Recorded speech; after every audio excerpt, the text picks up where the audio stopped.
السلام علیکم فرینڈز، کیسے ہیں آپ سب؟ میں امید کرتی ہوں کہ آپ سب ٹھیک ہوں گے۔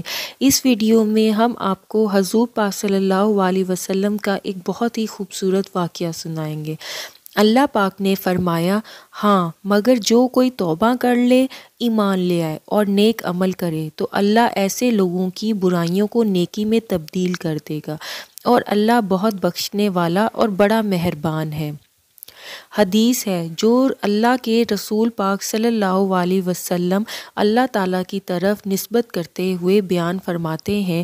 حضرت ابو ذر سے مروی ہے کہ نبی کریم صلی اللہ علیہ وسلم نے ارشاد فرمایا، قیامت کے دن ایک آدمی کو لایا جائے گا اور کہا جائے گا کہ اس کے سامنے اس کے چھوٹے چھوٹے گناہوں کو پیش کرو، چنانچہ اس کے سامنے صغیرہ گناہ لائے جائیں گے اور کبیرہ گناہ چھپا لیے جائیں گے، اور اس سے کہا جائے گا کہ تم نے فلاں فلاں دن ایسا ایسا کیا تھا، اور فلاں فلاں دن ایسا ایسا کیا تھا، اور فلاں فلاں دن ایسا ایسا کیا تھا، اور فلاں فلاں دن ایسا ایسا کیا تھا۔ 3 بار کہا جائے گا۔ آگے فرمایا، اور ہر گناہ کا اقرار کرے گا، کسی کا بھی انکار نہیں کرے گا، اور کبیرہ گناہوں کے آنے کے خوف سے ڈر رہا ہوگا۔ آپ صلی اللہ علیہ وسلم نے فرمایا، پھر ارادہ فرمائے گا اللہ اس سے بھلائی کا، تو حکم ہوگا کہ ہر گناہ کے بدلے اسے ایک نیکی دے دو۔ وہ کہے گا، اے میرے رب، میرے بہت سے گناہ ایسے ہیں جنہیں ابھی تک میں نے دیکھا ہی نہیں ہے۔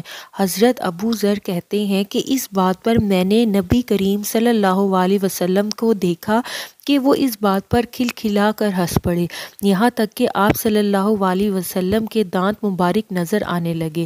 پھر یہ آیت نبی صلی اللہ علیہ وسلم نے تلاوت فرمائی، سو ان کو بدل دے گا اللہ برائیوں کی جگہ بھلائیاں، اور ہے اللہ بخشنے والا مہربان۔ میں امید کرتی ہوں کہ آپ کو یہ ویڈیو پسند آئی ہوگی۔ اپنا خیال رکھیے گا۔ اللہ حافظ۔